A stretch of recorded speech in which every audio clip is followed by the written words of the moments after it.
ಪ್ರಪಂಚಕ್ಕೆ ಗೊತ್ತು ಯಾರು ಸೌಜನ್ಯ ಕೊಲೆಗೆ ಕಾರಣ ಅಂತ. ಇಡೀ ದೇಶ ಸೌಜನ್ಯಾಳ ಹಿಂದೆ ನಿಂತ್ಕೊಂಡಿದೆ ಇವತ್ತು. ನ್ಯಾಯಕ್ಕಾಗಿ ಹೋರಾಡ್ತೀವಿ.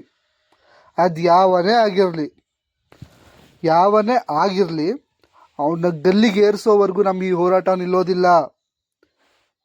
ಯಾಕೆ ಈ ಸರ್ಕಾರ ಕಣ್ಣು ಎದುರುಗಡೆ ಪ್ರತಿಯೊಂದು ಸಾಕ್ಷಿ ಇದ್ದರೂ ಕೂಡ ಅವ್ರನ್ನ ಅರೆಸ್ಟ್ ಮಾಡ್ತಿಲ್ಲ?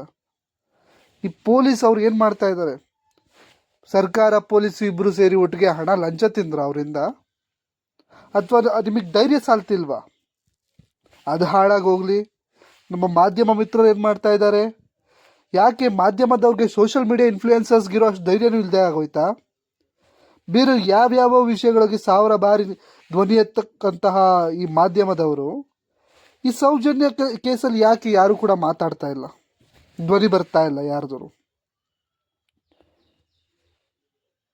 ಯಾಕೆ ನೀವು ಕೂಡ ಲಂಚ ತಿಂದುಬಿಟ್ರ? ಅವ್ರ ಹತ್ರ ಲಂಚಕ್ಕೋಸ್ಕರ ಎಲ್ಲ ಮರ್ತು ಬಿಟ್ರಾ?